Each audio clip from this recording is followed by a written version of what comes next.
Shalom, bersama saya Yusman Magelo. Saat ini kita berjumpa kembali dalam kasih Tuhan, oleh karena kasih-Nya yang begitu indah dalam kehidupan kita, sehingga kita kembali bertemu pada saat ini untuk membahas firman Tuhan. Judul video kali ini berjudul Yang Disalib Adalah Yesus, Bukan Yudas. Yang disalib adalah Yesus, bukan Yudas. Saudaraku yang kasih dalam Tuhan kita Yesus Kristus, pada saat ini saya akan membagikan berkat firman Tuhan kepada saudaraku dimanapun Anda berada, sesuai dengan pertanyaan yang diajukan kepada saya atau pendapat bahwa yang disalibkan di kayu salib itu bukan Yesus tetapi Yudas. Oleh sebab itu saat ini saya ingin memberikan pemahaman kepada saudaraku dimanapun Anda berada, sehingga kita tidak salah bahwa sebenarnya yang disalib itu adalah Yesus Kristus, bukan Yudas. Oleh sebab itu dasar firman Tuhan kita akan simak bersama-sama sesuai dengan ayat-ayat Alkitab yang akan kita bahas secara bersama-sama. Kita lihat pertama dalam pembacaan Lukas pasal 23 ayat 33 sesuai yang telah ada ini. Lukas pasal 23 ayat 33 yang berkata demikian. Ketika mereka sampai di tempat yang bernama Tengkorak, mereka menyalibkan Yesus di situ dan juga kedua orang penjahat itu, yang seorang di sebelah kanannya dan yang lain di sebelah kirinya.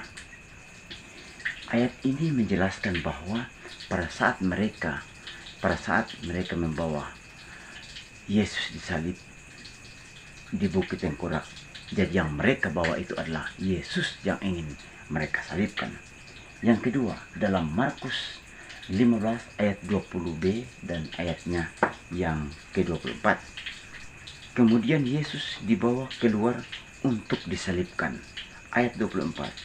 Kemudian mereka menyalibkan dia, lalu mereka membagi pakaiannya dengan membuang undi atasnya untuk menentukan bagian masing-masing. Jadi, lagi-lagi yang disalibkan di sini di dalam Markus 15 ayat 20b dan 24 adalah Yesus. Yang ketiga, Efesus 2 ayat 15. Sebab dengan matinya sebagai manusia, ia telah membatalkan hukum Taurat. Jadi, yang mati di kayu salib lagi-lagi di dalam Efesus 2 ayat 15 adalah Yesus Kristus.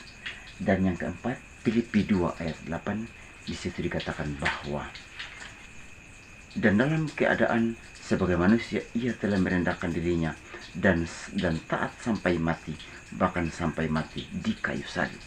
Jadi, keempat ayat ini, Lukas 23 ayat 33, Markus 15 ayat 20b dan 24, Efesus 2 ayat 15, Filipi 2 ayat 8 menjelaskan bahwa yang disalibkan itu adalah benar-benar Yesus. Berikut kita lihat 4 ayat di sebelahnya, yaitu Yohanes 13 ayat 27 yang berkata bahwa dan sesudah Yudas menerima roti itu, ia kerasukan iblis. Maka Yesus berkata kepadanya, apa yang hendak kau perbuat, perbuatlah dengan segera. Jadi di ayat ini menunjukkan bahwa Yudas adalah iblis. Jadi dia bukan anak Tuhan. Jadi bagaimana mungkin ia bisa disalibkan dan bisa menyelamatkan banyak orang? Tetapi jelas-jelas dikatakan di sini adalah dia kerasukan iblis. Yang kedua, Yohanes 6 ayat 70 sampai 71. Jawab Yesus kepada mereka, bukankah aku sendiri yang telah memilih kamu yang 12 ini? Namun seorang di antaramu adalah iblis. Yang dimaksudkannya ialah Yudas, anak Simon Iskariot, sebab dialah yang akan menyerahkan Yesus. Dia seorang di antara ke-12 murid itu. Jadi lagi-lagi di antara 12 murid Yesus, satu di antaranya Yudas Iskariot adalah iblis. Dia dialah yang mengkhianati Yesus. Jadi bukan dia yang disalibkan, tetapi dia yang mengkhianati Yesus.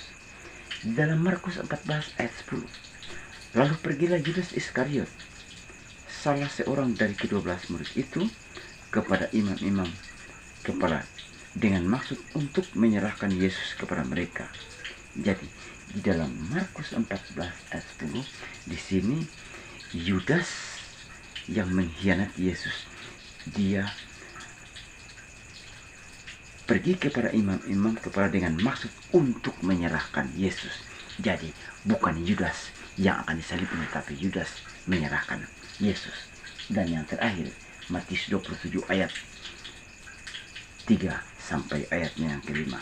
Di situ dikatakan bahwa pada waktu Yudas yang menyerahkan dia melihat bahwa Yesus telah dijatuhi hukuman mati, menyesalah ia. Lalu ia mengembalikan uang yang 30 perak itu kepada imam-imam kepala dan tua-tua dan berkata, aku telah berdosa karena menyerahkan darah orang yang tak bersalah. Tetapi jawab mereka, apa urusan kami dengan itu? Itu urusanmu sendiri. Maka ia pun melemparkan uang perak itu ke dalam bait suci, lalu pergi dari situ dan menggantung diri. Saudaraku yang kasih dalam Tuhan kita Yesus Kristus, di Matius pasal 27 ayat 3 sampai 5 dan khususnya di ayat 5 di situ dikatakan bahwa Yudas setelah ia melemparkan uang 30 keping perak itu kepada bait suci, ia pergi lalu ia menggantung diri. Jadi Yudas ini bunuh diri, bukan Yudas yang disalibkan, tetapi si Yudaslah yang mengkhianati Yesus. Di dalam Matius 27 ayat 3 sampai 5 di situ menjelaskan bahwa ketika Yudas melihat bahwa Yesus dijatuhi hukuman mati, ia menyesal karena ia telah menyerahkan orang yang tidak berdosa itu untuk disalibkan, dan pada akhirnya ia menggantung diri. Mungkin ayat inilah yang membuat orang-orang mengklaim bahwa yang disalibkan itu adalah Yudas, bukan Yesus. Saudara yang kasih dalam Tuhan kita Yesus Kristus, saya ingin menyampaikan kepada saudara dimanapun Anda berada bahwa yang disalibkan itu adalah Yesus, bukan Yudas. Jadi saudara yang mengatakan bahwa yang disalibkan itu adalah Yudas, bertobatlah sebelum saudara meninggal dunia. Dan pada saat ini saya ingin menyampaikan secara tegas bahwa tidak ada satupun ayat-ayat Alkitab yang mengatakan bahwa Yudas yang disalib. Tetapi di dalam ayat-ayat yang telah saya bacakan tadi, yang telah saya sampaikan tadi, bahwa Yudaslah yang mengkhianati Yesus dan Yesuslah yang sebenarnya disalibkan untuk menebus dosa saudara dan saya. Sehingga ketika saudara dan saya percaya bahwa Yesus Kristus adalah Tuhan dan Juru Selamat, maka kita sudah ditebus. Saudara yang kasih dalam Tuhan kita Yesus Kristus, jika saudara yang belum percaya bahwa Yesus Tuhan, jika saudara belum percaya bahwa yang disalibkan itu adalah Yesus, saat ini saya mau menyampaikan kepada saudara, percayalah bahwa Yesuslah yang disalib, bukan Yudas. Saudara yang kasih dalam Tuhan kita Yesus Kristus, dari ayat-ayat yang saya telah sampaikan saat ini, yang disalibkan itu bersama dengan dua orang penjahat adalah benar-benar Yesus. Dan saat ini juga saya menyampaikan bahwa bukan Yudas yang disalibkan itu, tetapi Yesus. Sekali lagi saya mau menyampaikan kepada saudaraku dimanapun Anda berada, jangan sampai terlambat. Yesuslah yang disalib, bukan Yudas. Biarlah firman Tuhan saat ini memberikan pengetahuan kepada saudara, dan biarlah juga saudara yang telah mendengar ini memperoleh satu berkat, dan biarlah berkat itu saudara bagikan kepada orang-orang di sekitar Anda dimanapun Anda berada. Tuhan Yesus memberkati kita sekalian. Shalom.